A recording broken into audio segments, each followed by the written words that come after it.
Chers amis, je vous souhaite le bonjour, la paix, en tout cas en ce dernier mercredi d'avril. Je vous espère en tout cas dans la forme, dans la ressemblance et l'image de Dieu qui vous a façonné dans la grâce baptismale. Confiant surtout en tout cas dans l'épreuve que nous traversons, malgré tout ce qui peut ressembler, s'apparenter en tout cas à des croix dans notre quotidien, dans de vie de famille et au cœur même de ce temps qui est peut-être difficile, celui du confinement. Alors nous nous confions au début de cet entretien, confions nos vies, confions nos familles, confions nos joies, confions nos peines à l'Esprit qui fait toutes choses nouvelles, l'Esprit qui nous remplit, en tout cas qui nous renouvelle dans les dons que nous avons reçus. Seigneur, tu as connu la souffrance, tu as connu la mort scandaleuse sur la croix. Tu viens nous rejoindre au cœur de notre aujourd'hui, à travers nos propres souffrances, à travers nos propres difficultés, nos souffrances physiques, psychologiques. Tu viens nous rejoindre en tout cas par ta résurrection, et tu viens nous montrer que la vie, eh bien, que cette vie que tu nous as donnée peut renaître de nos blessures. Ce chemin, il est certainement semé d'embûches, il est certainement semé d'échecs. Alors, loin de nous, Seigneur, de nous décourager, mais nous voulons plutôt te confier nos difficultés. Nous voulons aussi t'offrir toutes les actions de grâce que nous avons à te donner. Nous les remettons à l'Esprit Saint afin qu'il nous aide encore à reprendre notre route et surtout à aller vers cet avenir que tu fais, que tu réalises déjà, même à travers ces chemins qui nous semblent difficiles. C'est cet avenir de paix qui nous permettra de rejoindre véritablement ta paix. Alors béni sois-tu, oui Jésus, toi qui as promis l'Esprit, donne-le nous encore en abondance.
Frères et sœurs bien-aimés, après notre rendez-vous officiel de mercredi, je suis revenu vers vous ici même vendredi pour continuer avec vous la découverte des dons de l'Esprit Saint, parce qu'il est important bien, de retrouver, je dirais, le rythme, d'autant que je vous disais que la semaine dernière, bien, nous avons un petit peu oblitéré cette réflexion parce qu'il fallait s'arrêter un peu plus en profondeur sur la miséricorde divine.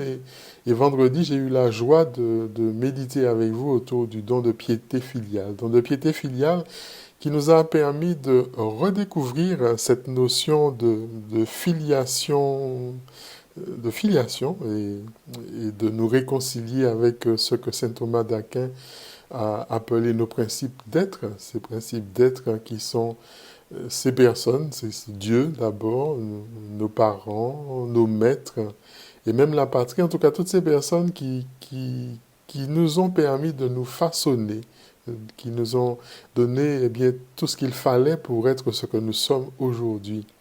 Et nous avons approfondi surtout cette relation de principe d'être avec Dieu pour prendre conscience que ce lien de filiation, il traduit vraiment à travers le don de piété filiale, il traduit cette grâce-là qui nous permet d'entrer dans une révérence, je dirais, une révérence particulièrement profonde et même amoureuse envers Dieu, en nous donnant un sens aigu du devoir que nous avons vis-à-vis de lui, lorsqu'il s'agit de la piété religieuse, qui, nous l'avons dit, n'est pas seulement attachée à la dimension de prière, mais à redécouvrir, à redevenir fils, et puis aussi à cette piété, je dirais aussi, qui est une piété, je dirais, envers nos parents, une piété aussi filiale. Et tout cela nous ouvrant à une certaine compassion, je dirais, en nous tournant vers Dieu, eh bien, nous découvrons aussi qu'il faut inaugurer cette relation qui est celle de l'ouverture à l'autre pour partager, je dirais, ce que notre intimité a accueilli au cœur de la contemplation avec le Seigneur, hein, pour simplement bien, vivre les commandements de l'Église par une disposition de cœur qui est vraie.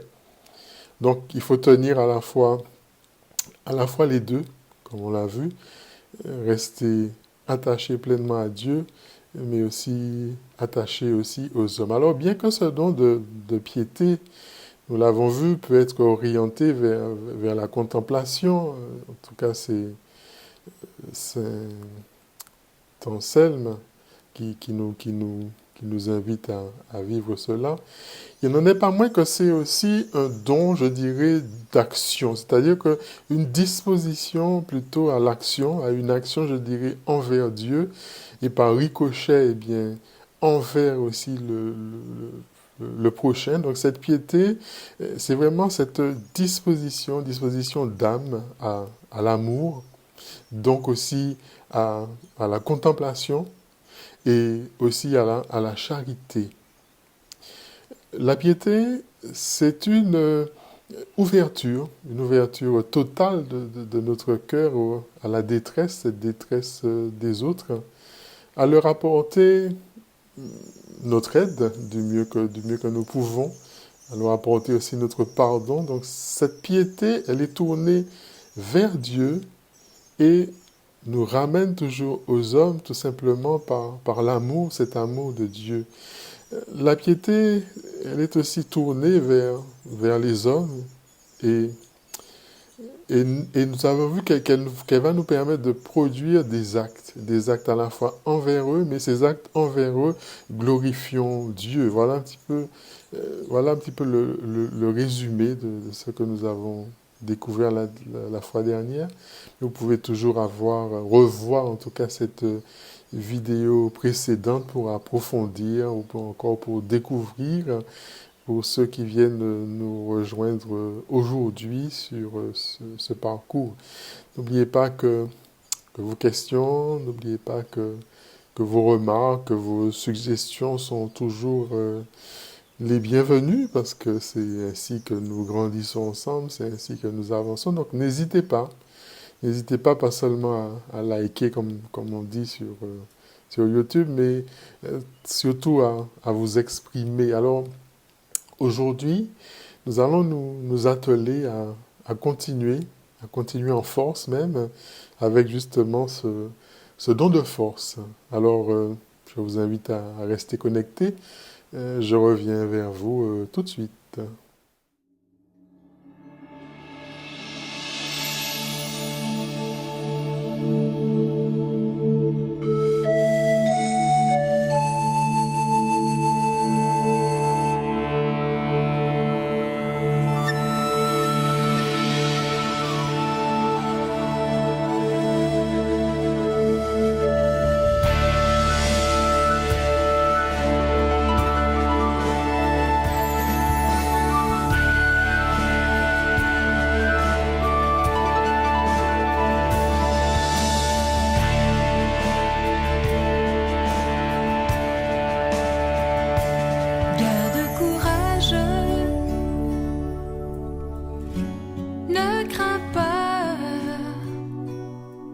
Un chemin est déjà frayé pour toi. Garde courage, n'abandonne pas. Pose tes pieds sur les traces de ses pas. Si tu marches dans un désert, avalant de la poussière, si la douleur est horrible, que ce moment fait souffrir, une route va s'ouvrir et tes yeux vont parcourir la gloire qui est à venir. Garde courage, ne crains pas, un chemin est déjà frayé pour toi. Garde courage, n'abandonne pas. Pose tes pieds sur les traces de ses pas. Délivré de la souffrance, racheté dans nos absences, nous retournerons ensemble, habiter dans sa présence, et nous crierons de joie le triomphe du combat, d'avoir pu garder la foi.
Un chemin est déjà frayé pour toi. Garde courage, n'abandonne pas. Pose tes pieds sur les traces de ses pas. Garde courage, ne crains pas. Un chemin est déjà frayé pour toi. Garde courage, n'abandonne pas. Pose tes pieds sur les traces de ses pas. Garde courage.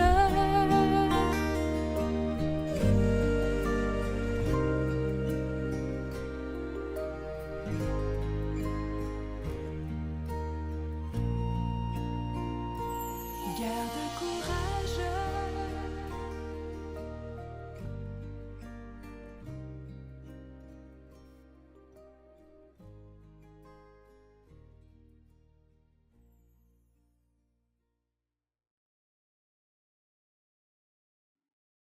Lorsque Jésus quittait ses disciples pour monter au ciel, il savait bien qu'ils auraient besoin. Ils auraient besoin d'une force, une force surnaturelle pour pouvoir continuer à vivre sans sa présence physique sur cette terre et accomplir en tout cas la mission qu'il leur avait confiée.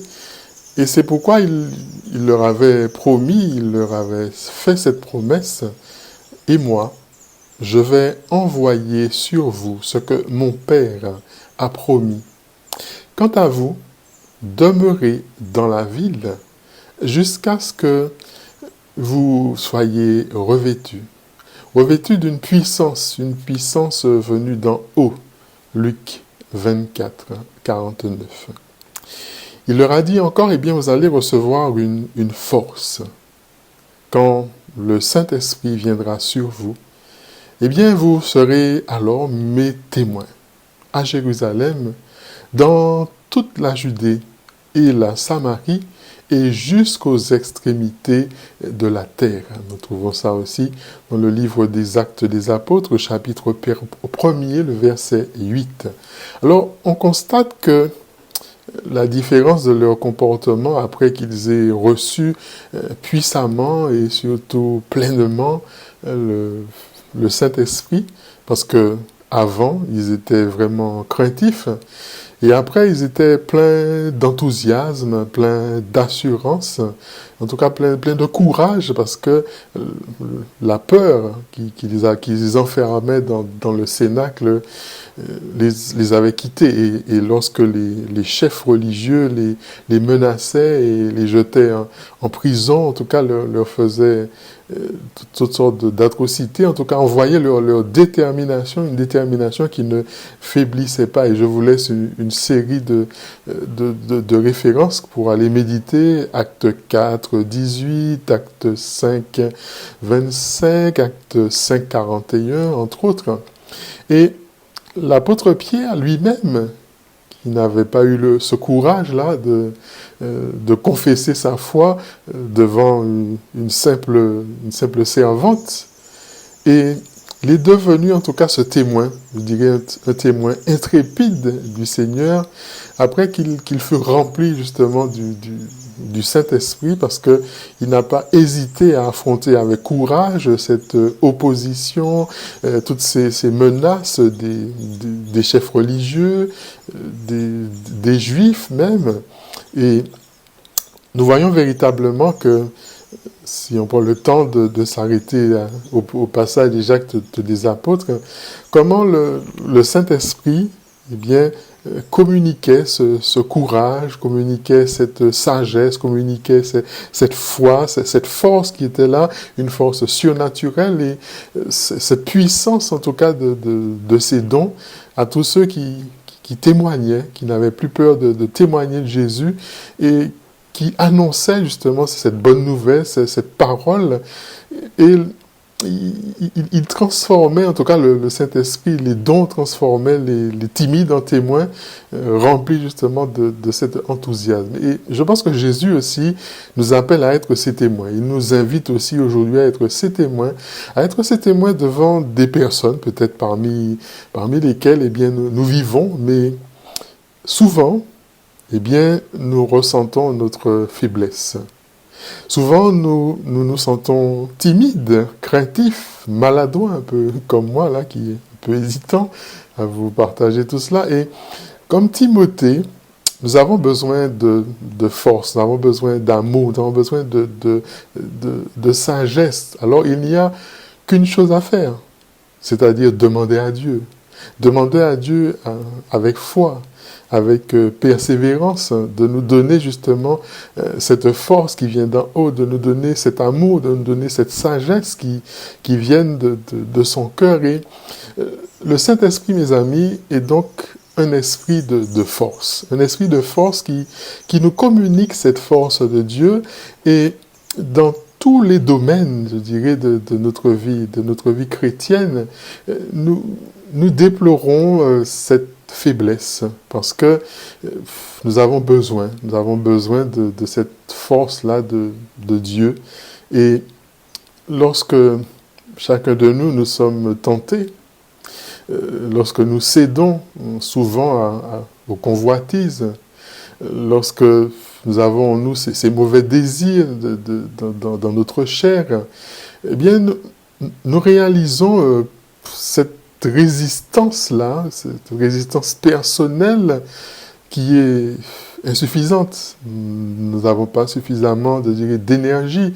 Et c'est alors que nous devons chercher le secours. Et le secours, comme dit le psaume, le secours nous vient du Seigneur. Ce Seigneur qui ne nous refuse jamais véritablement son aide. Et l'apôtre Paul que souvent nous admirons à travers son courage, il reconnaissait que cette force-là qui se manifestait dans sa vie venait de Dieu. Et il l'a dit en plusieurs endroits, ce que je suis, et je le suis par la grâce de Dieu, et sa grâce venant en moi, eh bien, n'a pas été stérile. Je me suis donné de la peine plus que tous les autres.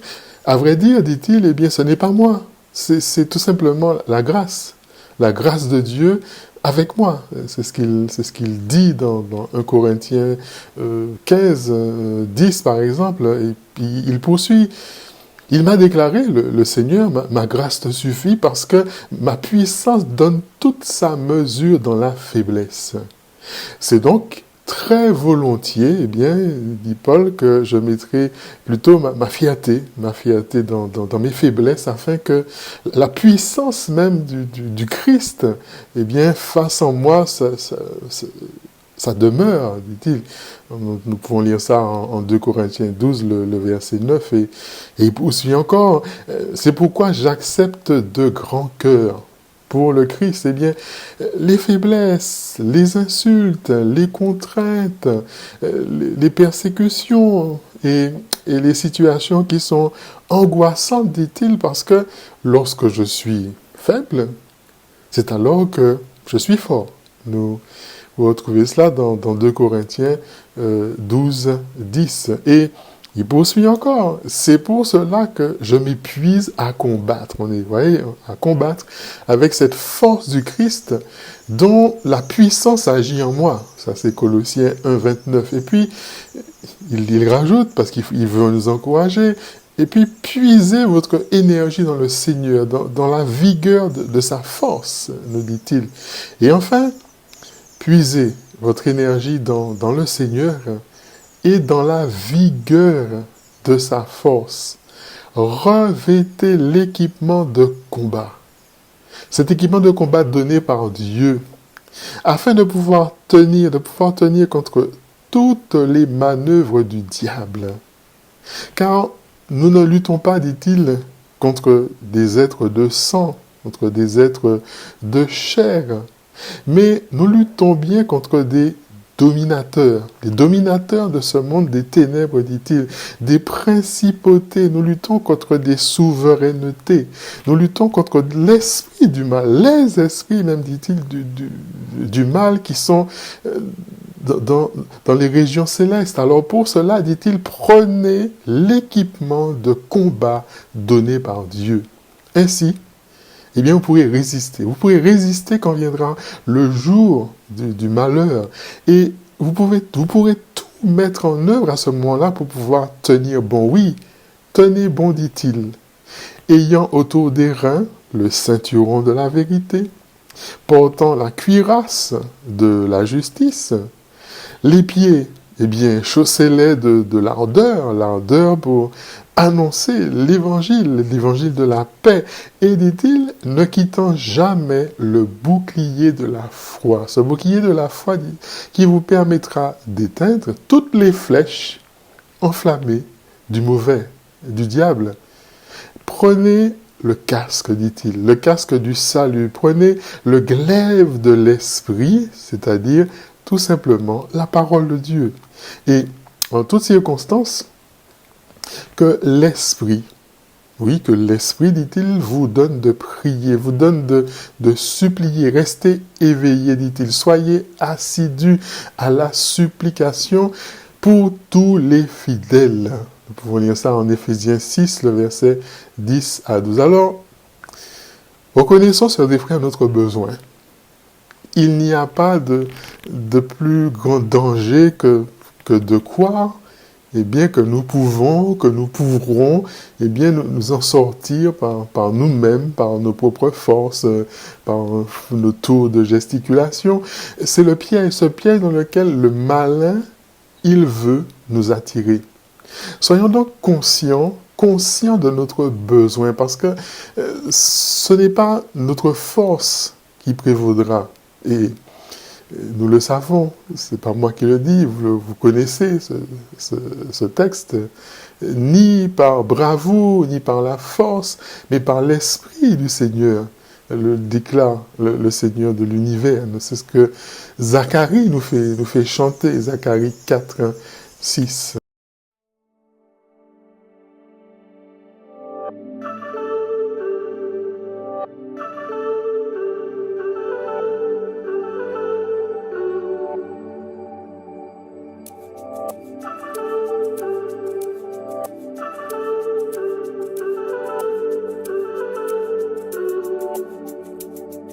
Tu ranimes la flamme, tu ravives nos âmes, Seigneur. Le feu de ton amour consume chaque jour nos cœurs. Ce n'est ni par force, ni par puissance, mais par ton esprit. Ce n'est ni par force, ni par puissance, mais par ton esprit.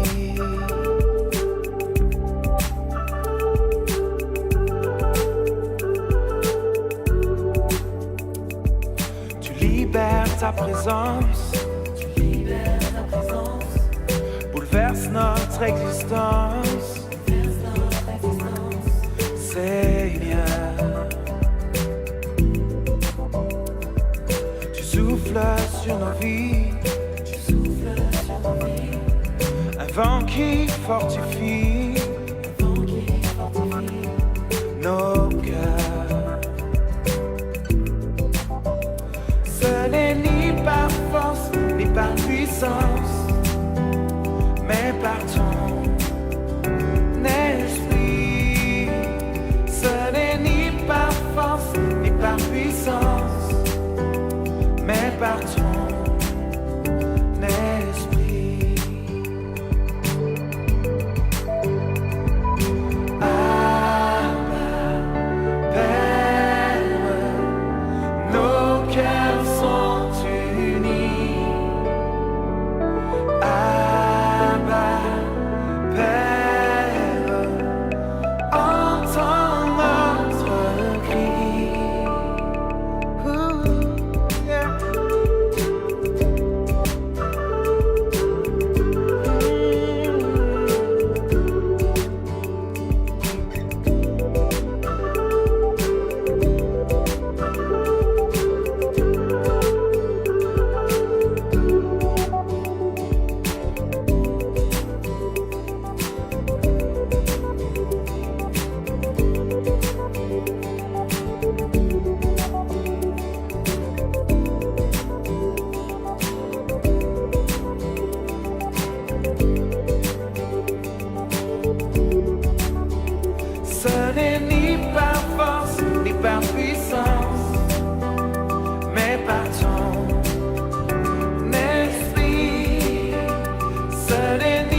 Alors, sœurs et frères, vous l'aurez compris, eh bien que il y a bien des obstacles en nous-mêmes, et je dirais même en dehors de nous-mêmes. Alors, des obstacles qui soit viennent de nous, et qui s'appellent faiblesse, qui s'appelle abattement, qui s'appelle pusillanimité, qui s'appelle lâcheté, et puis surtout respect humain, et puis celui qui est terrible, la peur, et puis ça peut être aussi des ardeurs, des espèces d'audace un peu impuissante, une espèce imprudente, des espèces de confiance déplacée en nous-mêmes, une espèce d'autosuffisance, d'orgueil, et puis nous avons aussi des obstacles qui sont extérieurs, mais tout aussi redoutables, parce que le démon, dont les tentations sont soit grossières, soit terrifiantes, soit subtiles, et puis perverses, et puis vous avez le monde avec sa tyrannie, de ses mots d'ordre, de ses modes, pas seulement vestimentaires, mais intellectuels, une espèce de morale décadente. Donc vous voyez bien, le don de force va nous permettre de résister à tout cela, de supporter en tout cas toute cette agressivité, et en même temps, il va nous entraîner, je dirais, très loin et en même temps très haut. Et la résistance à la tentation du diable nous est enseignée avec une grande sobriété par Jésus. Et une fois encore, il faut vraiment être nourri. Il faut vraiment être nourri, mes amis, de la Sainte Écriture, de la Sainte Liturgie, pour que, au moment où la tentation viendra, eh bien la force aussi vienne. Mais elle va venir avec une espèce de soudaineté, avec une espèce d'aisance qui va nous étonner.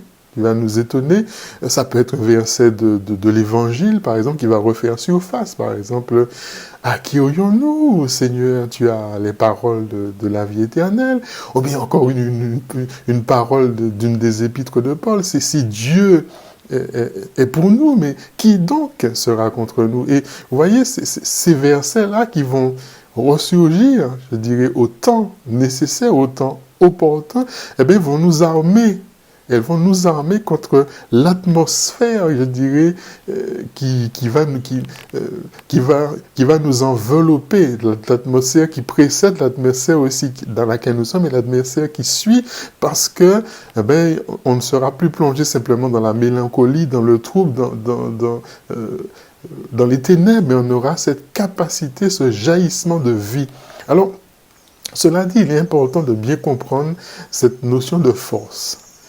La force qui est à la fois une vertu cardinale et aussi un don de l'esprit. Alors, c'est vrai que toutes les vertus qui généralement, eh bien, font peur et ne sont pas attirantes, je dirais, la force, eh bien, on a l'impression qu'elle est attractive. Elle est attractive parce que, justement, elle n'est pas comprise dans son véritable sens. Alors, c'est vrai que, dès l'enfance, nous aimons être forts, costauds.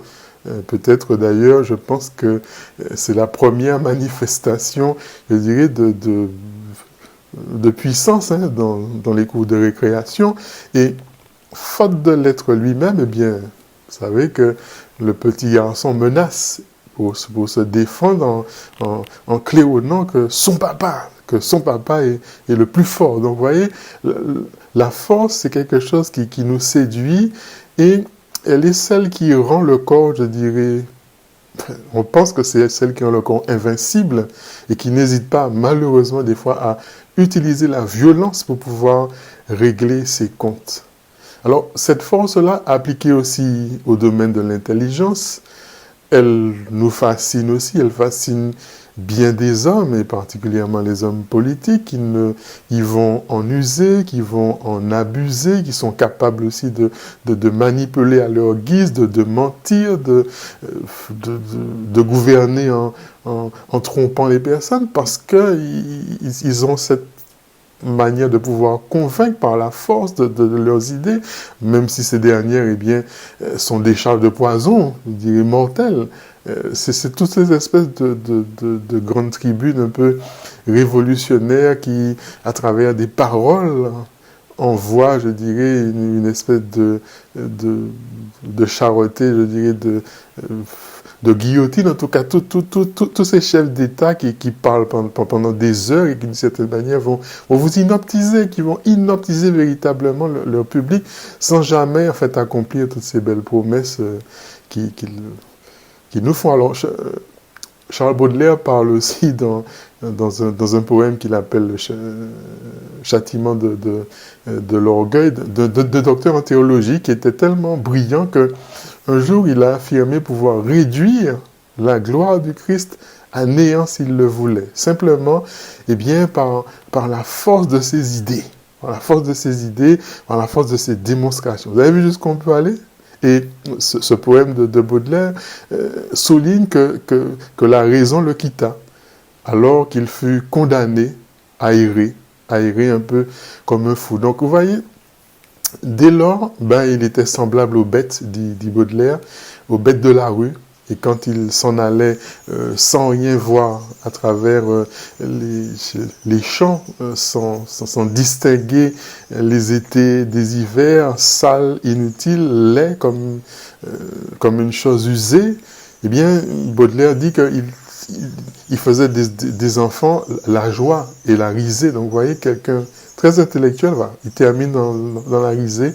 Et la force brutale, la force des idées ont donc des limites. Vous voyez, ça finit toujours soit par nous faire périr, soit par être dévoré par leur principe même. Donc, en fait, la force, c'est plus ce qui va nous permettre, mes amis, d'endurer que d'attaquer.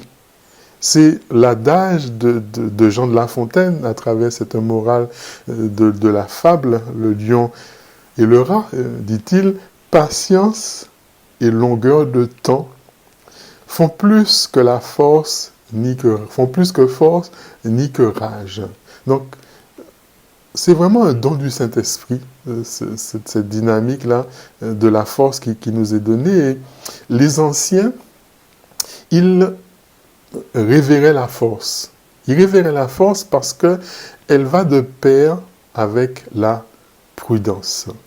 Il y a un poète, il y a plutôt un auteur théologique qui, dans un précis de théologie justement ascétique, mystique, définit comme la vertu en fait qui affermit l'âme dans la poursuite du bien difficile, sans se laisser ébranler par la peur, pas même par la crainte de la mort. Donc, ceux qui sont les plus forts sont souvent ceux que le monde méprise.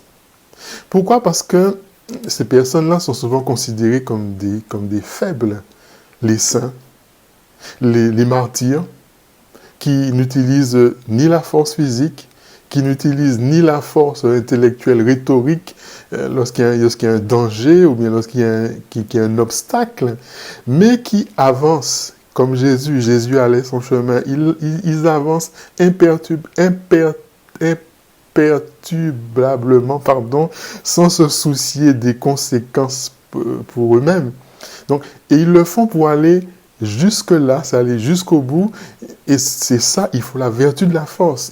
Il faut recevoir le don du Saint-Esprit. Et il faut recevoir ce don particulier qui permet aux apôtres, à partir de la Pentecôte, mes amis, de ne plus craindre les Juifs, de ne plus craindre les prêtres, de ne plus craindre les scribes, de ne plus craindre tous ces pharisiens, et avec audace, avec témérité, de proclamer la vérité de l'Évangile.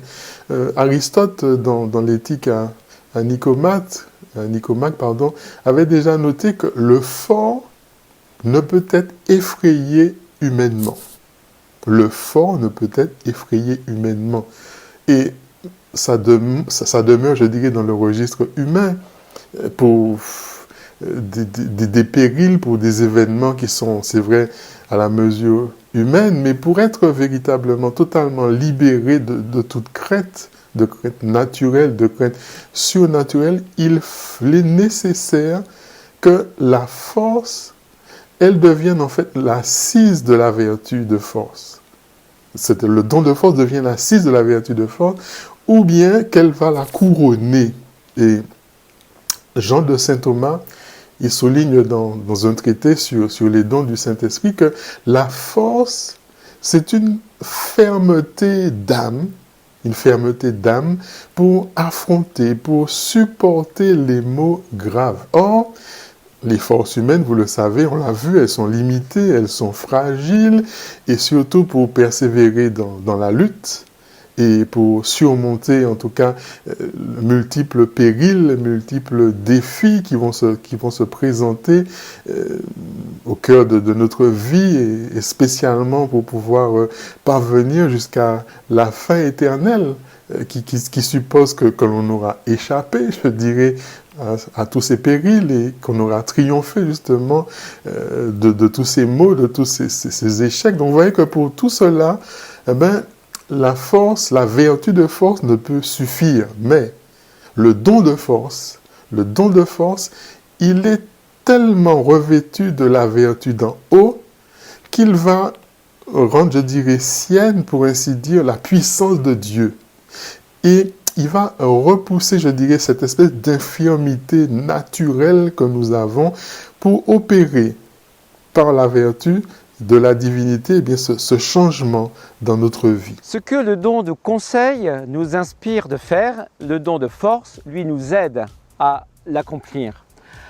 Ce que Dieu nous demande, eh bien, il faut aussi qu'il nous aide à le réaliser. Eh bien, c'est le don de force qui va permettre aux disciples d'accomplir sans peur, sans crainte, sans faiblesse, ce que Dieu lui demande de faire dans sa mission, dans sa vie de tous les jours, parce que livrés à nos seules forces naturelles, eh bien, nous faisons très vite l'expérience de nos limites. Pensons un peu à ce que dit saint Paul à plusieurs reprises dans la deuxième épître aux Corinthiens, c'est quand je suis faible qu'alors je suis fort. Ça peut paraître étonnant, hein? Eh bien, pas du tout. Justement, là, souvent nous nous sentons forts, nous nous sentons sûrs de nous-mêmes. Il peut y avoir beaucoup de présomption dans cette attitude-là. On peut vouloir faire des choses pour Dieu, mais avec nos seules forces à nous. C'est généreux, mais ça ne peut pas finalement aller très très loin.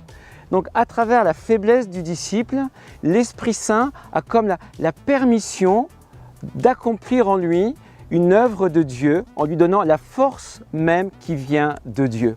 Alors il est bon souvent d'expérimenter nos faiblesses. Elles peuvent nous déstabiliser, mais surtout elles doivent nous inspirer de demander à Dieu sa force. Regardez-moi qui vous parle, je me sens très faible, je dis qu'est-ce que je fais là, je parle à des tas de gens et j'ai peur de me tromper. Mais c'est l'Esprit Saint, je sens qu'il me dit, allez, vas-y, je vais te donner ma force. Et vous voyez, si j'y arrive, c'est grâce vraiment à la force de Dieu. Et puis, l'expression sans doute la plus réelle, la plus réaliste du don de force, nous la trouvons dans le psaume 132. Lorsque le psalmiste dit « Je tiens mon âme égale et silencieuse comme un petit enfant contre sa mère. » Voilà. Égale et silencieuse. Eh bien, la force que Dieu nous donne n'a rien à voir avec la brutalité ou la puissance, mais avec cette sérénité dont fait l'expérience le psalmiste. Alors, là encore, en ces jours qui précèdent la Pentecôte, je vous invite vraiment à demander à l'Esprit Saint ce don de force qui rend serein, qui supplée nos faiblesses en nous donnant la force même de Dieu pour accomplir les actions de Dieu à travers nos propres faiblesses. Alors je voudrais, pour étayer encore ce don de force, partir de l'exemple de la pandémie, qui est un exemple pratique. C'est vrai que dans ces moments de crise, se redécouvre justement cette force-là qui va nous permettre de tenir. Va nous permettre de tenir lorsque tout semble s'effondrer. Et cette force d'âme au cœur de l'épreuve qu'il nous faut pour pouvoir retrouver, pouvoir demander au Seigneur, mes amis, sans tarder, parce que je dirais l'heure vient. Donc la force, c'est ça qui va affermir l'âme. Qui va affermir l'âme dans la poursuite, je dirais, d'un bien difficile à atteindre. Et vous savez, voilà. Donc sans se laisser ébranler par la peur, y compris par la peur de la mort. Et la mort nous environne, on ne sait pas qui sera mort demain. Donc elle est le fruit vraiment de nos efforts pour la cultiver et surtout de la grâce de Dieu sans qui eh bien, nous ne pourrions rien. Donc Dieu qui vient justement au secours de notre faiblesse, comme nous le fait dire Saint Paul en Romains 8, 26. Donc, à quoi sert justement cette force d'âme dans ce temps-là de la pandémie? Eh bien, elle va nous porter à agir de deux manières. Entreprendre et durer. Alors, nous sommes forts, donc, on l'a dit, pour entreprendre, c'est-à-dire que la force d'âme va nous aider à entreprendre ce qui est nécessaire. Et même si cela est souvent difficile, vous le voyez, les infirmiers, en vue du bien, en vue de ce bien qui est à réaliser sur la terre. Et quel est ce bien qui est à réaliser sur la terre? C'est tout simplement notre devoir d'État, notre mission. Et la mission, c'est les infirmiers de faire ce qu'ils ont à faire, mais pour nous aussi, c'est de prier, d'aimer, de servir, et aussi du bien final. Quel est le bien final? C'est la vie éternelle. Donc, nous savons bien souvent ce qu'il faudrait faire pour pouvoir accomplir, je dirais, ce vrai bien, ce vrai bien que Dieu, d'une certaine manière, nous propose, je dirais, voire nous commande. Nous connaissons les joies, nous connaissons ces vraies joies qu'il nous appelle à célébrer, à vivre, mais il nous manque parfois cette force-là, cette force d'âme pour choisir de nous lancer, pour choisir de nous décider, pour choisir d'accomplir ce que Dieu veut réaliser pleinement dans notre vie. C'est tout simplement pour devenir des saints, pour devenir les saints qu'il attend. Alors on se dit, ce serait bien si, j'aimerais. Et notre vie, en fait, elle reste, je dirais, au conditionnel. Non pas par méchanceté de notre part, mais tout simplement même parce que il y a la faiblesse, parce qu'il y a la paresse, et peut-être aussi tout simplement parce que on est parfois tout simplement pusillanime, et par peur d'une vie qui soit bousculée, par peur d'une vie où ce soit exigeant, même si nous savons bien que si on s'engage, elle serait belle, mais nous préférons, je dirais, rester dans notre zone de confort, sans prendre le risque en fait de vraiment suivre l'intuition que Jésus nous donne.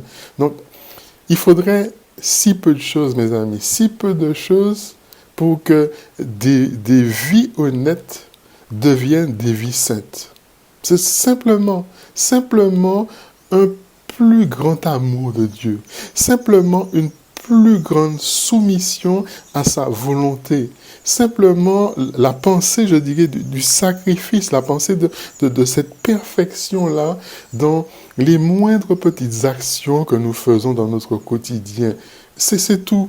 C'est tout, c'est simplement cela que nous avons à faire, qui va permettre à ce don véritablement de force de pouvoir entrer dans son action. Et c'est vrai que beaucoup de nos péchés ne sont-ils pas finalement dus à cette faiblesse? Cette faiblesse et c'est d'ailleurs la plainte de Saint Paul, cette plainte de Saint Paul qui nous rejoint, chacun de nous. C'est notre grand drame qui nous fait pleurer bien souvent sur nous-mêmes, sur nos fautes. Il le dit, je n'arrive pas à faire ce bien que je sens, que je désire, que je voudrais faire, et je fais ce mal-là, je fais ce mal que je ne voudrais pas. Romains 7, 19. Alors, bien sûr, nous traînons cette fragilité, nous la traînons depuis le péché de nos parents, le péché originel, ce qui est cette espèce de blessure-là qui est brûlante et qui nous marque comme au fer chaud tous.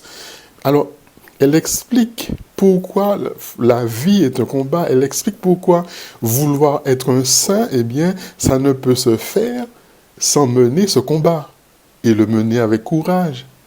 Alors, après nous avoir ainsi aidés à décider de mener la bataille pour accomplir le bien, la force d'âme va activer notre générosité dans l'effort. Elle va soutenir notre persévérance au-delà des chutes et des doutes, au-delà aussi des blessures, parce qu'il faut être fort pour vouloir, je dirais, le bien, mais le vouloir pas seulement pour un moment, mais dans la durée, pour tenir, pour des fois reprendre, je dirais, sans cesse les résolutions, pour pouvoir maintenir le cap, y compris, eh bien, quand on a des obstacles terribles, des épreuves terribles comme celles que nous traversons et que ça s'accumule. Et je dirais de relèvement en relèvement, dans le calme ou bien au plein milieu de la tempête, qu'il nous soit surtout donné la force de faire ce que nous devons et d'être véritablement ce que nous faisons. C'est vraiment ce que, par exemple, Saint José Maria Escrivá proposait comme la définition de la sainteté ordinaire. C'est-à-dire la force d'être tout simplement fidèle, d'être tout simplement généreux dans ce que Dieu, notre pays, nos frères, ils attendent de chacun de nous. Donc, peut-être à chacun de réfléchir, mais qu'est-ce que Dieu, qu'est-ce que mes frères, qu'est-ce que mon pays attend de moi? Donc, cette force d'âme, elle s'oppose à la paresse, mais elle s'oppose aussi au découragement devant tous les obstacles, devant les tentations, ou bien encore devant les chutes. Alors, je cite souvent ces mots de Bernanos. Il dit que le démon de mon cœur se nomme à quoi bon? À quoi bon? Donc ça veut dire que le grand combat, il sera toujours, mes amis, celui contre le découragement. Celui contre le découragement. Alors, il faut être aussi fort pour endurer. Comment être fort pour endurer? Alors, la force d'âme, elle va nous permettre d'endurer les épreuves. Et saint Thomas d'Aquin, il nous affirme même que c'est l'acte le plus éminent de la vertu de force. Tenir bon dans les périls. Et pour cela, dit saint Thomas, il faut que notre cœur ne soit pas brisé par la tristesse. Et que, souffrant les difficultés de manière souvent prolongée, nous sommes dans un temps prolongé, eh bien, on ne finisse pas par abandonner. Donc, ne vous laissez pas fatiguer en perdant cœur. Hébreux 12, 3. Il faut tenir. C'est le malade qui va accepter de continuer d'espérer. C'est le malade qui va continuer de lutter sur son lit d'hôpital. C'est le soldat, c'est le soignant qui va donner ses dernières forces en attendant qu'il y ait une relève. C'est le chrétien qui accepte de lutter dans la nuit de la foi contre le doute. C'est encore le pécheur, le pécheur qui est accablé de ses tentations, accablé de tous ses combats intérieurs qui le harcèlent, mais qui persévère. Il persévère à se laisser aimer, il persévère à se laisser pardonner. C'est la personne qui est éprouvée, cette personne qui est éprouvée et qui veut croire que ce mal qu'elle vit, n'aura pas le dernier mot. Et c'est encore chacun de nous, mes amis, chacun de nous qui lutte tout simplement pouvoir espérer dans nos épreuves visibles, celles familiales, ou dans nos épreuves intimes, dans nos épreuves que nous n'avons pas choisies, dans nos épreuves qu'on ne veut pas imaginer sans trembler. Et je dirais, seul celui qui a déjà souffert, je dirais, d'une grave maladie, dans la perte d'un enfant par exemple, ou d'un parent, de blessures qui sont terribles, qui sont profondes, des blessures de l'âme, des blessures du cœur. Et seul lui, je dirais, peut-être sait, parce qu'il va se taire. Parce que l'épreuve nous rend toujours humbles. Donc, serons-nous assez forts, sœurs et frères? Aurons-nous assez de force d'âme? Serons-nous surtout fidèles pour pouvoir avancer sur ce chemin au cœur de cette pandémie et de ce temps de confinement?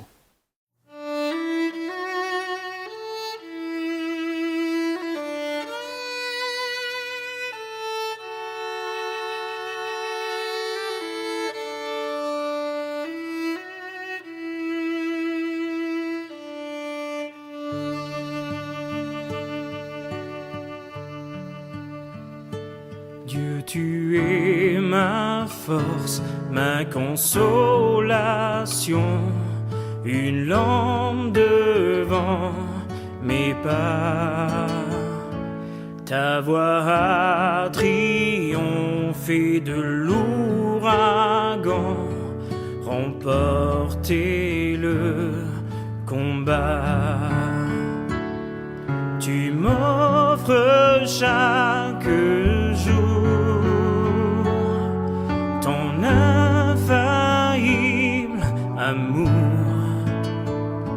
Toi qui as fixé le cours des étoiles, sois mon encre, sois ma voile.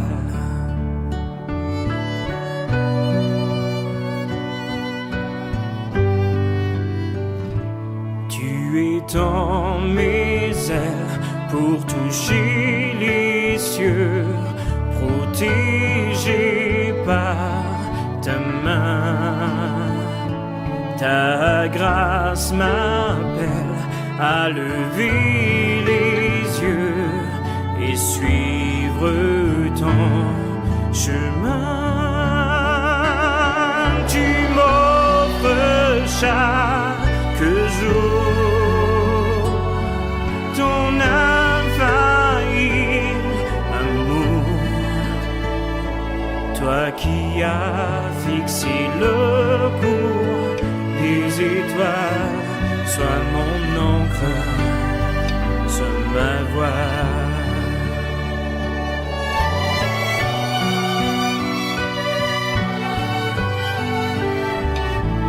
Ta miséricorde coule de la croix, ton sang m'a racheté. Tout ce que je suis me vient de toi, sans fin je te louerai. Tu m'offres chaque jour ton infaillible amour. Toi qui as fixé le cours des étoiles, sois mon encre, sois ma voile. Toi qui as fixé le cours des étoiles, sois mon encre, sois ma voile.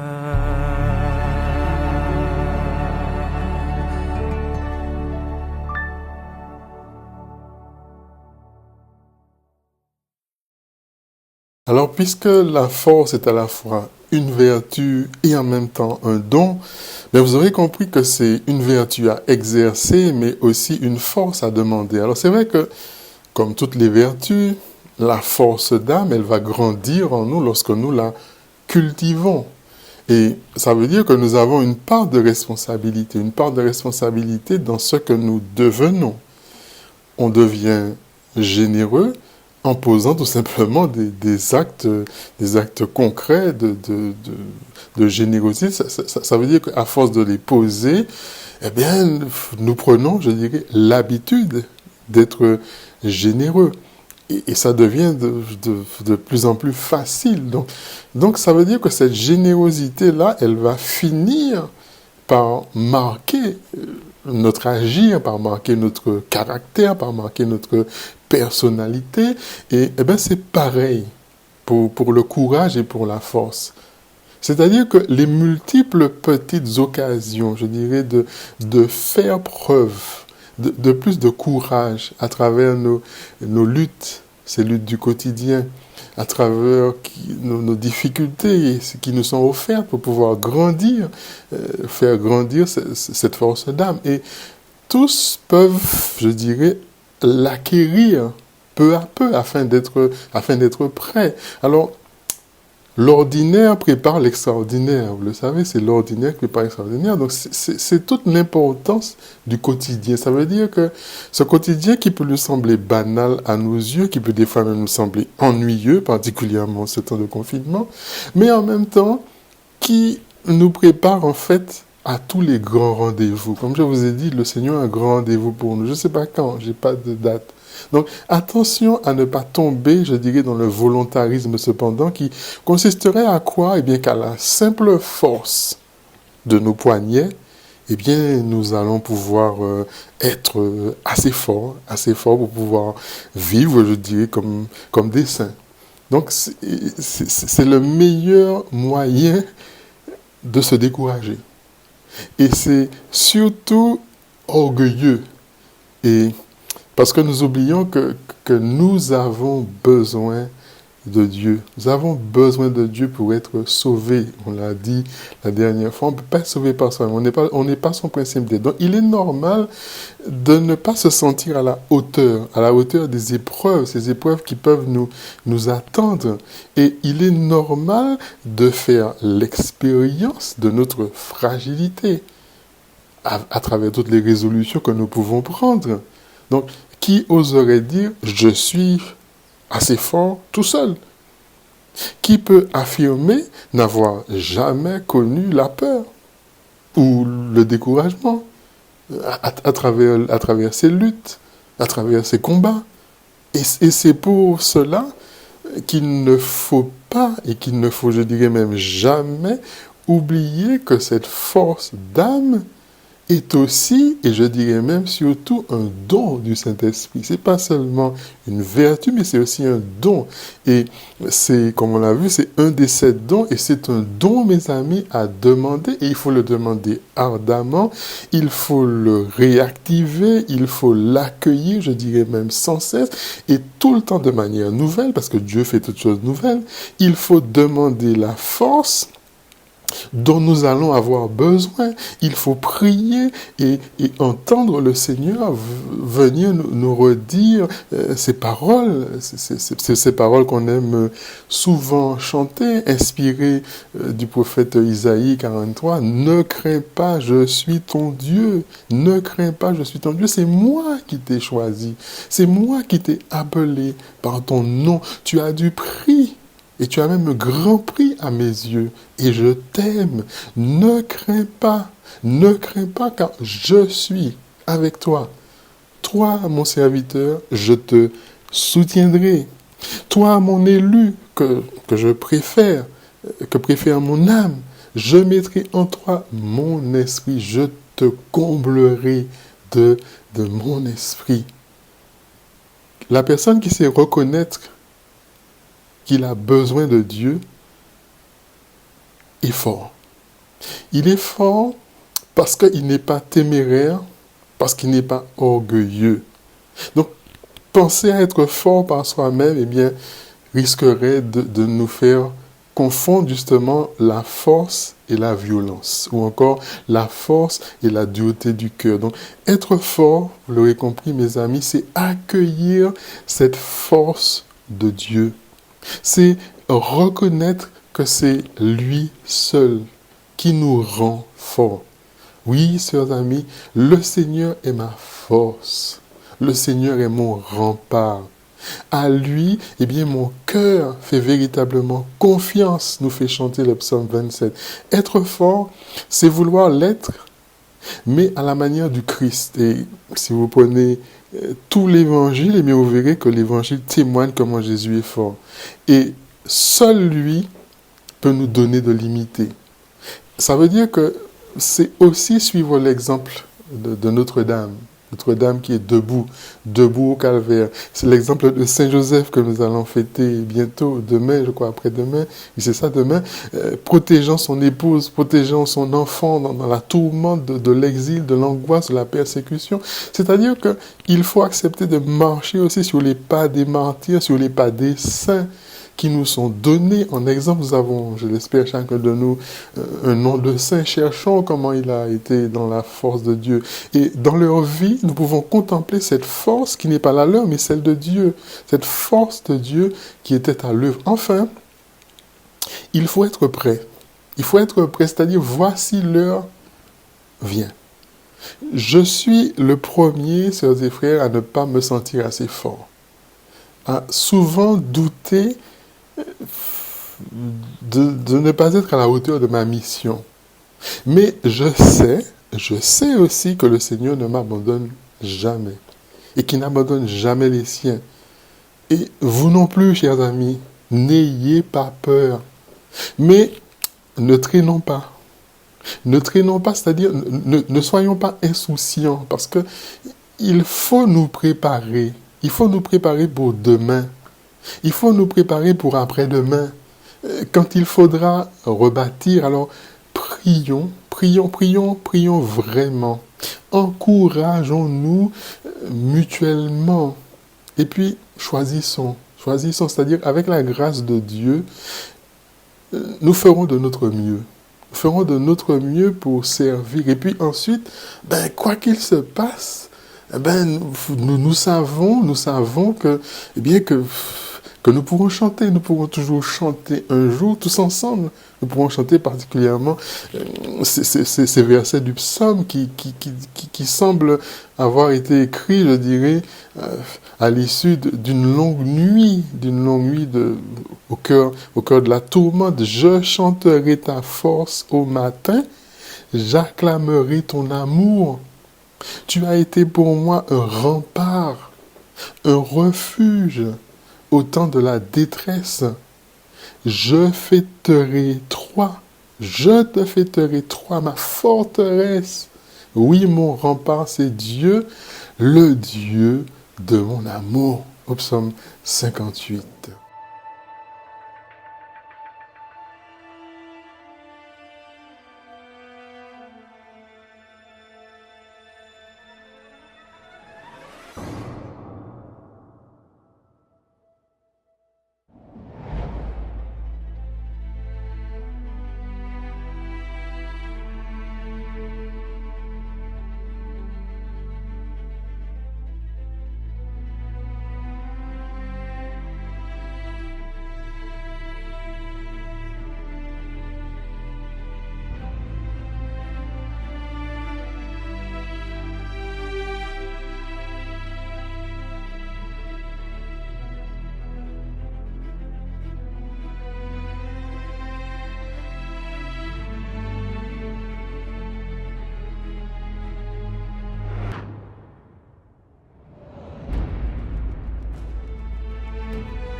Je vous retrouve parce que ce n'est toujours pas terminé.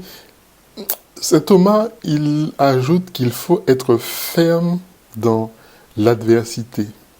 Et il insiste sur le fait que les deux volets de la force, c'est-à-dire attaquer et supporter, nécessitent chacun d'eux, je dirais, deux conditions. Et c'est ce qu'il dit dans sa somme théologique. C'est-à-dire que pour attaquer, mes amis, il faut préparer son âme. Il faut préparer son âme par la confiance. Et puis, il faut exécuter, je dirais, avec magnificence. Parce que le but, il est fixé, le but fixé, il est élevé, et ce but fixé réclame ce qui existe de plus beau et de plus grand. Donc, ça veut dire que pour supporter, l'âme, eh bien, ne doit pas se laisser impressionner par le mal, au risque de se laisser écraser. Et donc, eh bien, l'âme doit cultiver la patience. Cultiver la patience. Et ensuite, alors que l'épreuve se prolonge, nous sommes dans une épreuve qui se prolonge, elle doit se réfugier dans la persévérance.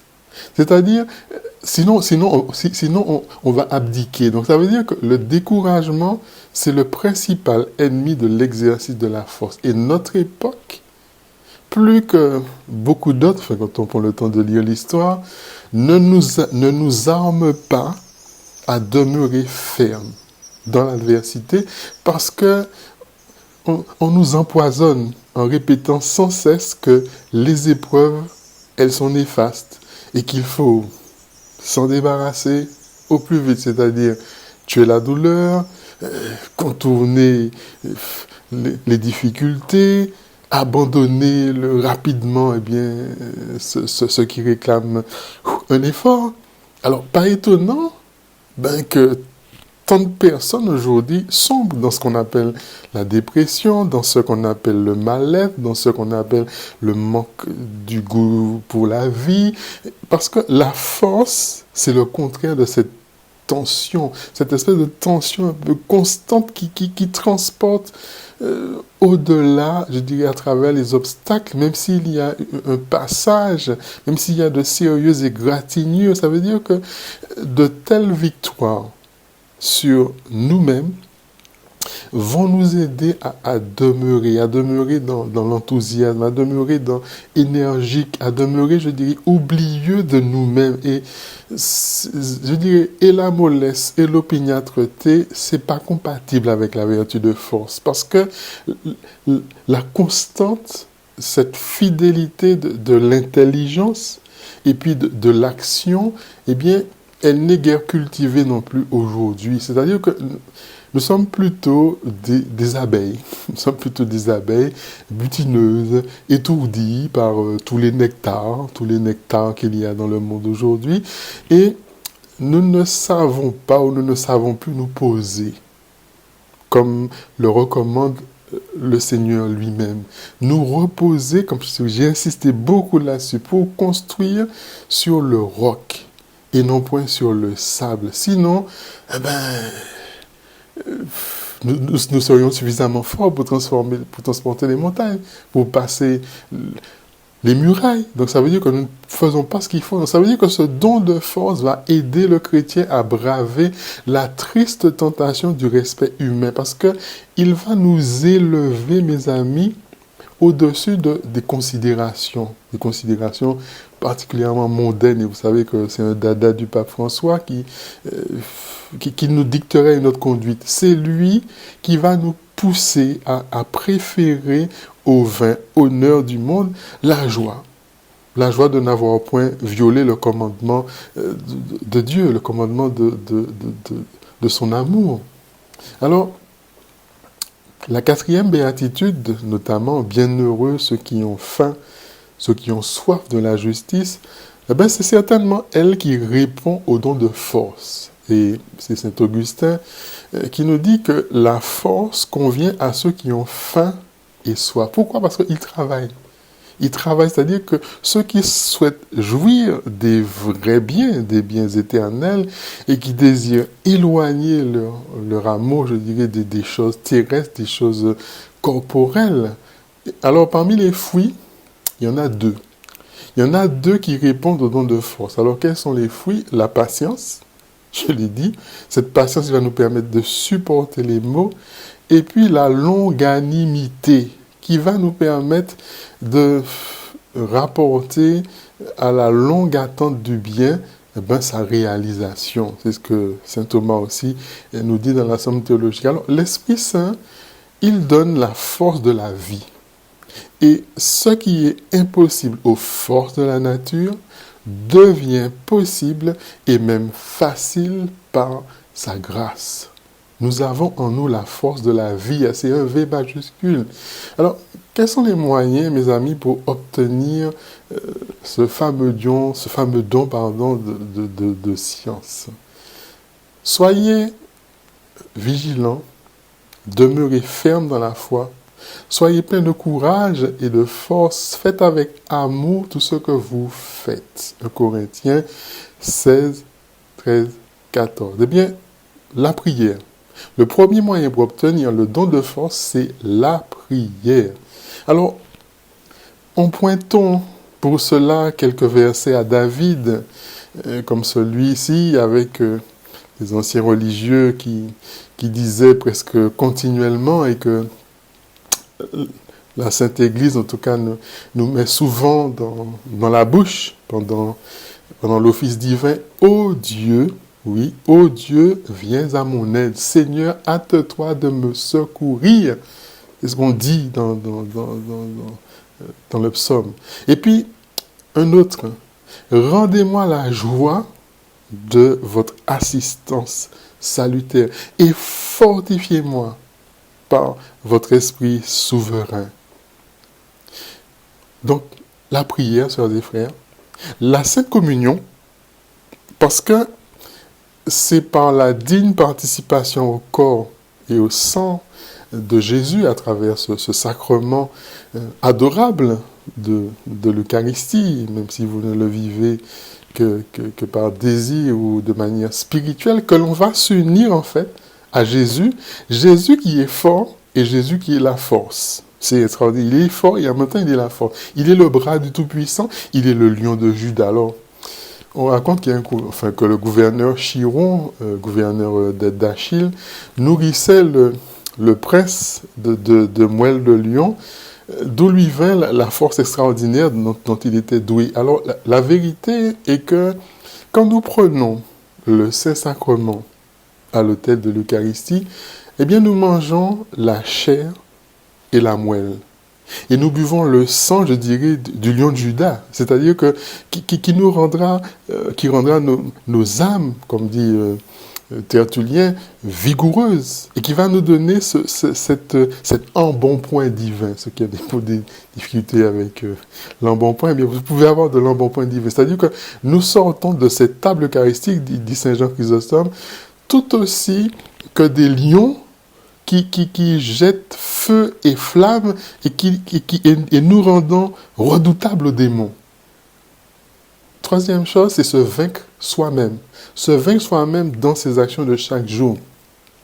C'est un moyen efficace aussi pour recevoir le don de force. Alors, que de nous servir de notre courage naturel, parce que nous en avons un, c'est-à-dire et du secours ordinaire de la grâce, pour faire nos actions de chaque jour. C'est-à-dire que c'est comme ça qu'il faudrait s'accoutumer à vaincre en nous les petites choses. C'est à nous efforcer d'une certaine manière de nous contraindre pour nous rendre plutôt attentifs, par exemple, dans nos prières, à retenir notre bouche qui est des mots qui sortent et à ne pas regarder un objet, je dirais, de manière curieuse, de manière dangereuse, de manière agréable qui se présente à nous, mais à fermer aussi l'oreille, à toutes les nouvelles qui sont fake news et inutiles, et puis peut-être à souffrir un peu de faim et de soif, de chaud et de froid.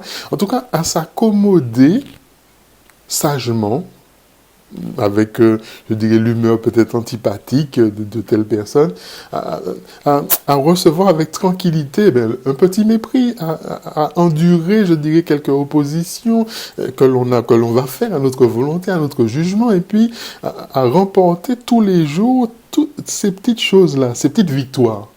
Et ce sont ces petites victoires, mes amis, qui vont servir, je dirais, de disposition à une abondance, effusion du don de force. Parce que on ne devient pas capitaine, on ne devient pas général dans l'armée si on n'a pas été soldat. Donc il faut déjà commencer par combattre. Donc commençons par combattre en nous et bien toutes ces choses. Et puis, vous avez aussi, pour acquérir le don de force, c'est la méditation, encore une fois, de la passion du Sauveur. Parce que l'âme, quand elle prend le temps de repasser dans sa pensée cette passion, elle va découvrir la force que Jésus a eue pour entreprendre, pour supporter, pour vaincre ce mal, le mal du monde. Donc, c'est difficile, c'est ignominieux, mais quand elle agit pour Dieu, qui a entrepris toutes ces choses pour nous sauver, eh bien, notre âme, en faisant ça, va s'efforcer à son tour d'imiter Jésus, d'imiter son Seigneur, c'est-à-dire en nous donnant la force de supporter nos propres tribulations, parce que on va l'imiter justement dans sa force, mais dans sa force à vaincre. Parce que notre âme, à ce moment-là, va soumettre toutes ses inclinations, en sorte que tout ce qui est nuisible, tout ce qui est vain, tout ce qui est inutile, mais va disparaître pour laisser place justement à cette grâce de Dieu. Ensuite, autre chose pour cultiver la force, c'est certainement la lecture de la vie des saints. Alors, si le sang de Jésus est celui qui va nous donner courage, ben, le sang des martyrs aussi peut nous fortifier. Il peut nous fortifier parce que le sang des martyrs, c'est le sang de Jésus. C'est le sang de Jésus qui coule en chacun de ses membres souffrants. Donc, ce que nous disons des souffrances des martyrs, il faudrait le redire aussi des actes de tous les saints. Donc, nous avons dans la vie des saints des choses qui sont extraordinaires, enfin, de la même manière que vous avez plein de héros dans les romans qui vous racontent des choses un peu étonnantes, même des fois. Ben, nous aussi, nous avons, je dirais d'une certaine manière, nos romans qui nous parlent de notre vie des saints. Donc le chrétien doit aussi aller puiser la force là. Et puis enfin, une dernière chose qui va affermir la force, c'est la prière du chapelet. Parce que c'est une âme efficace dans nos combats. C'est-à-dire que l'homme ou la femme forte, c'est finalement un homme ou une femme de prière. Un homme ou une femme de prière qui se fait faible. Et l'un des moyens les plus faibles pour prier, c'est le chapelet. Mais qui va se laisser habiter, qui va se laisser encourager et fortifier par Dieu. Et il y a des fortifiants, je dirais, dans chaque mystère qui est médité. Chaque mystère qui est médité est un grain de force qui est semé dans la terre, au cœur de notre vie. Alors, dans la douleur, dans les joies, dans la lumière, et voilà. C'est tous ces mystères qui nous permettent qui traversent notre vie et qui ont besoin d'être enrichis. Voilà, sœurs et frères, pour aujourd'hui. Ça a été un peu long. J'espère vous avoir éclairé un peu plus sur ce don de force que le Seigneur, en tout cas, justement, vous donne la force de continuer à méditer, à approfondir et surtout à mettre en pratique. Nous nous retrouvons pour terminer par une prière.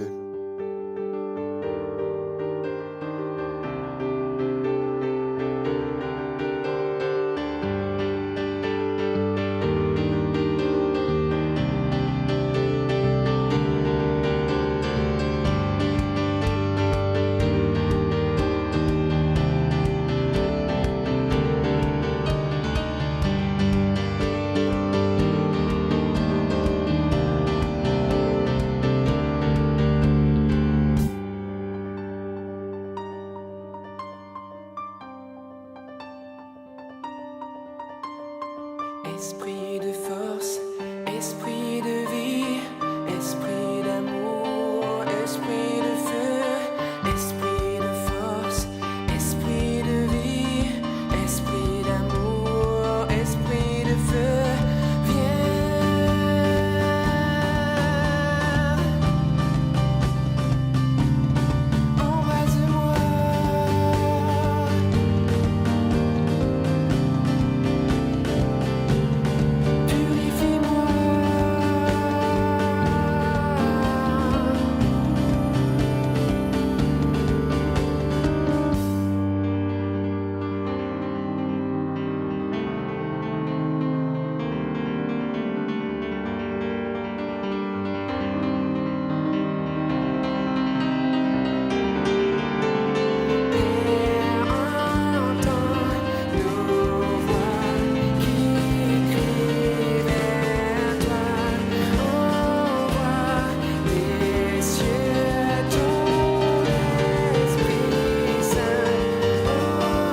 Esprit de force, esprit de vie, esprit d'amour, esprit de feu, esprit de force, esprit de vie, esprit d'amour, esprit de feu, on vient.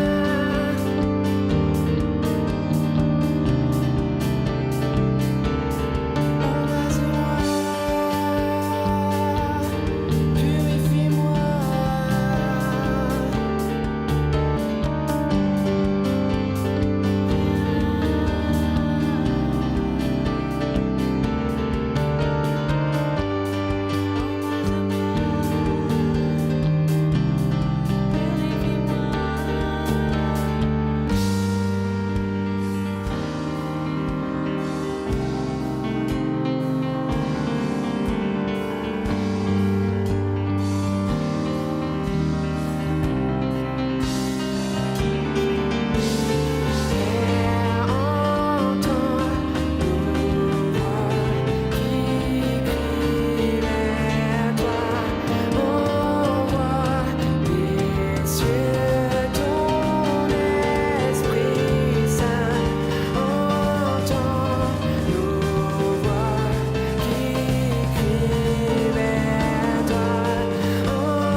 Entrons dans la grâce de cette prière en demandant au Seigneur de venir réveiller en nous à la fois, nous l'avons vu, la vertu de force et aussi ce don de force. Nous avons besoin de la vertu et aussi de la force pour avancer, grandir sur ce chemin de notre unité. Donc le Seigneur rassemble notre prière au nom du Père et du Fils et du Saint-Esprit. Amen. Ô Esprit Saint, Dieu Tout-Puissant, qui a si merveilleusement transformé les apôtres en les rendant de faibles et timides qu'ils étaient, tellement forts et intrépides qu'aucune puissance criée ne put jamais les ébranler. Toi qui as soutenu les martyrs à travers leurs supplices, les saints confesseurs à travers leurs travaux et combats, et qui a aidé tant d'âmes à boire au calice de la douleur. Vois humblement prosternée devant toi, la plus faible, la plus misérable de tes créatures. Ah, si je t'avais toujours invoqué dans le danger, dans la tentation, jamais je n'aurais eu le malheur de t'offenser. Mais le mal est fait. Je n'ai plus qu'à le regretter et à le pleurer. Je ne veux plus à l'avenir me fier à mes propres forces. C'est pourquoi je t'implore, et j'implore ton tout-puissant secours. Ô Esprit Saint, c'est en toi seul que j'espère. C'est de toi seul que j'attends mon salut. Communique-moi, je t'en conjure, ton don de force, qui me rende invincible. Alors, je ne craindrai plus mes ennemis. Tu me feras la grâce de les vaincre entièrement et toujours. Je ne craindrai plus les travaux, quelque pénibles qu'ils puissent être. Tu me donneras le courage de m'y livrer, avec une ardeur infatigable. Je ne craindrai plus les mépris et les souffrances. Ta divine onction me les fera endurer avec patience et avec joie. Je ne craindrai plus même la mort. Tu me soutiendras à cette heure suprême et je l'accepterai généreusement, en union avec celle de mon Sauveur sur la croix.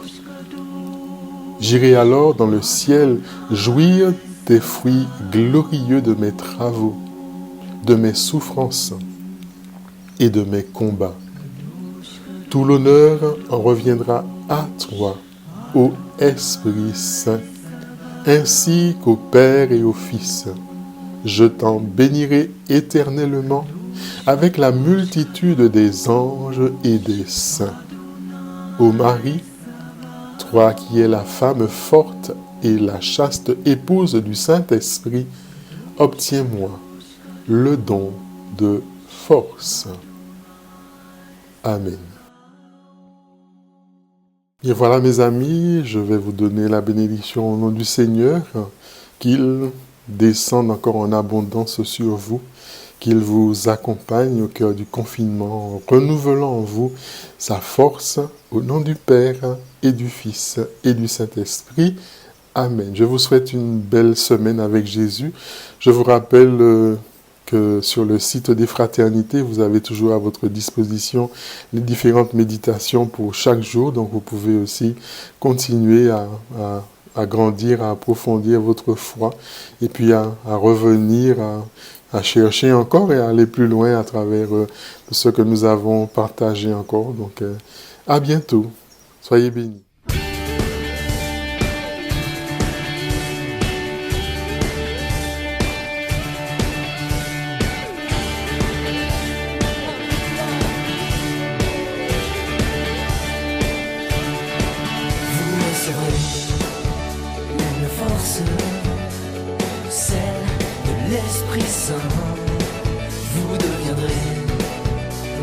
apôtres, en son nom, élevez les mains.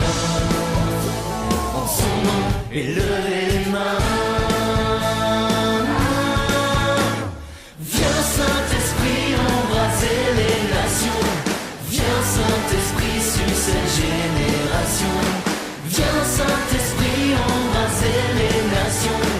Viens Saint-Esprit sur cette génération.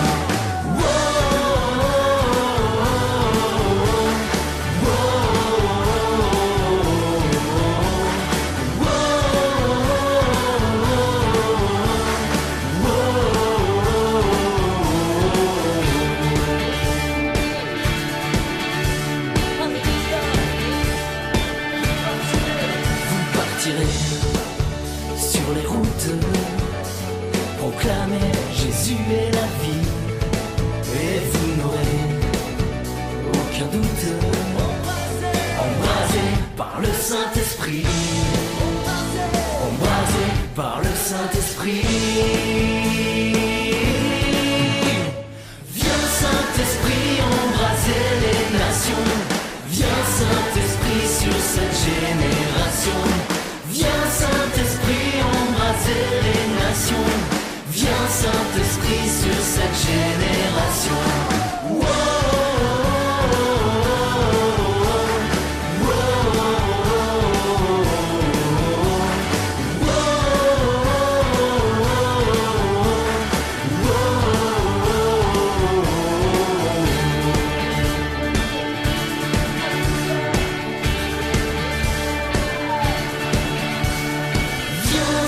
Saint-Esprit embraser les nations. Viens Saint-Esprit sur cette génération.